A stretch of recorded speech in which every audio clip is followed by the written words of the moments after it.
રાજકોટના ભાગોળે વડવાજરી ગામે થોડા દિવસો પૂર્વે ચડી બનિયાનધારી ટોળકી ત્રાટકી હતી. ત્યાં રહેતા દિનેશભાઈ વાડિયાના મકાનમાં દોઢેક માસ પહેલા ત્રાટકેલા તસ્કરોએ રોકડ અને સોના ચાંદીના દાગીના મળી કુલ 2,80,000ની મુદ્દામાલની ચોરી કરી ગયા હતા. છતાં સોસાયટીમાંથી 2 બાઇક પણ ઉપાડી ગયા હતા. મેટોડા જીઆઈડીસી પોલીસે આ ચોરીમાં સંડોવાયેલી ટોળકીના 3 સભ્યોને ઝડપી લીધા. આ મામલે ચોરીનું સોનું ખરીદનાર સોની વેપારી અને ટોળકીના અન્ય એક સાગરીતને પકડવા તજવીજ હાથ ધરી.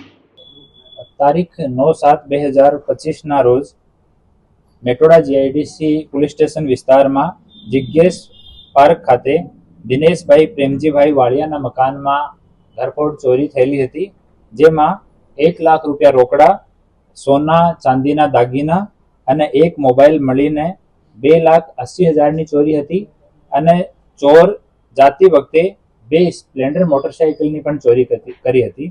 એમાં મેટોડા જીઆઈડીસી પોલીસ સ્ટેશનની ટીમ એક મોબાઈલ નંબર એક્ટિવેટ થયેલો, આમાં ચોરી થયેલા મોબાઈલમાંથી એના આધાર ઉપર ટેકનિકલ સર્વેલન્સ અને હ્યુમન ઇન્ટેલિજન્સના આધારે 3 આરોપીઓની અને એક બાલ અપરાધીની ધરપકડ કરી છે. એમાં પહેલો આરોપી જીતેન સોમસિંહ ચૌહાણ છે. એ પોતાના સ્ટેટમેન્ટમાં 8 ગુનાઓની કબૂલિયાત કરી છે. આ 8 ગુનાઓની ચકાસણી ચાલુ છે. અમે એમપી પોલીસ સાથે પણ સંકલનમાં છીએ કે ત્યાં કયા પોલીસ સ્ટેશનમાં કયા ગુનાઓ દર્જ છે. બીજો આરોપી જોહરુ ધનસિંહ બામણિયા, એના વિરુદ્ધમાં એક એફઆઈઆર આઈસીજીએસમાં મળી છે, જૂનો એક ગુના મળ્યો છે અને પોતે 4 ગુનાની કબૂલાત કરે છે. ત્રીજો આરોપી મહેન્દ્રસિંહ બેવાનસિંહ મહેડા, એના વિરુદ્ધમાં ટોટલ 4 ગુનાની કબૂલાત કરે છે. આ ગુનાઓની તમામની ચકાસણી ચાલુ છે. અને ચોથો એક બાલ અપરાધી છે. એ 3 લોકોની ધરપકડ કરવામાં આવી છે અને બાલ અપરાધીને ડિટેન કરીને જે બોર્ડ સમક્ષ રજૂ કરવાની કાર્યવાહી ચાલુ છે. આમાં એ તમામ લોકો મધ્યપ્રદેશ જિલ્લાના રહેવાસી છે અને આમાં એક રિસીવર તરીકે રાજ લલિત સોની, આ અલીરાજપુર એમપીનો રહેવાસી છે. પોતે ગોલ્ડ સોનીનું કામ કરે છે અને ગોલ્ડ રિસીવ કર્યો હતો, તો એનો હવે ધરપકડ બાકી છે. અને એક આરોપી દિનેશ મસાણિયા કરીને છે, ઓ પણ અલીરાજપુરનો છે, એની પણ ધરપકડ હવે બાકી છે.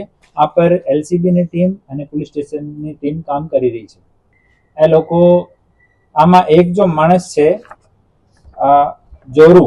જોરુ મોરબી ખાતે ખેતોમાં ભાગિયા મજૂરી તરીકે કામ કરે છે અને જોરુ પહેલા ગામડે ઘૂમીને જોવે છે કે કયો મકાન ખુલ્લો છે, ક્યાં આપણે ચોરી કરી શકે.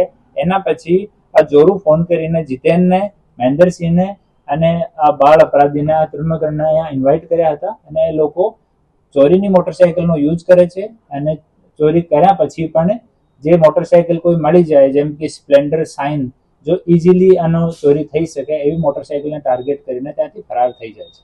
હા, ચોરી કરીને જતા રહેતા અલીરાજપુરમાં. એના જો ગુનાહિત ઇતિહાસ છે એની અમે ચકાસણી કરી રહ્યા છીએ. ત્યાંની પોલીસ સાથે અમે સતત સંકલનમાં છીએ અને ત્યાંથી રેકોર્ડ મંગાવીને એના પછી જો પણ આવશ્યક કાર્યવાહી રહેશે એ કરવામાં આવશે. ના, એવું કોઈ ડ્રેસિંગ નથી, નોર્મલ ડ્રેસિંગનો જ રહેતા હતા. કોઈ એવો ચડ્ડી બનિયાન એવું કાંઈ નથી આ પાર્ટિક્યુલર ગુનામાં. તેમ છતાં અમે બીજા જો ગુનાની એ લોકો કબૂલાત કરી છે, આ ગુના સંબંધિત તમામ ફાઇલ અને બીજી વિગતે અમે પોલીસ સ્ટેશન સાથે સંકલન કરીને માંગીશું. એના પછી આગળની તપાસ આવશ્યક કાર્યવાહી કરીશું.